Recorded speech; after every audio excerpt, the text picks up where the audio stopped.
தேவையான பொருள் காளான் இப்படி தான் இருக்கும். நான் வந்து 2 பாக்கெட் வாங்கியிருக்கேன். இந்த 2 பட்டை, 2 கிராம்பு, ஒரு பிரிஞ்சி இலை, ஒரு சோம்பு, வெங்காயத்தை போட்டுக்கலாம். இந்த கட் பண்ணி வச்ச வெங்காயம், இஞ்சி பூண்டு. தான் நான்வெஜ்ஜுக்கு தான் நிறையா போடணும், வெஜ்ஜுக்கு வந்து கம்மியாக தான் போடணும். அப்போ தான் நல்லாயிருக்கும். இந்த 2 தக்காளியை கரெக்டாக வதங்கிடுச்சு, வெங்காயம் தக்காளி. இப்போ 2 பச்சை மிளகா போட்டு அதையும் ஒரு வதக்கு. இப்போ இந்த காளானை போட்டோம். இது எங்கள் வீட்டு குழம்பு மிளகாய் தூள். இப்போ நான் இஞ்சி பூண்டு எடுக்கிறதுனா அந்த ஸ்பூன் அளவு தான் போட்டிருக்கேன். மசாலா தேங்காய் பாதாம் அரைச்சிருக்கோங்களா, அதை எடுத்து ஊற்றிடலாம்.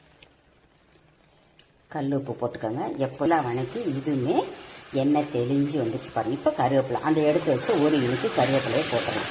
குழம்புக்கு எவ்வளோ தண்ணி தேவையோ குக்கரை மூடி ஒரு விசில் விட்டுறலாம். சூப்பராக இருக்குது பாருங்க. அவ்வளோதான். இப்போ வந்து நீங்கள் திருப்பி அடுப்புலலாம் எதுவுமே வைக்க வேணாம். எல்லாமே கரெக்டாக பதமாக இருக்குது பாருங்கள். இட்லி தோசை சாப்பாட்டுக்கு எல்லாத்துக்குமே நல்லாயிருக்கும். செஞ்சால் உங்கள் ஃப்ரெண்ட்ஸ்க்கெல்லாம் ஷேர் பண்ணி விடுங்க. அப்படியே ஒரு லைக்கை போடுங்க. தேங்க்யூ.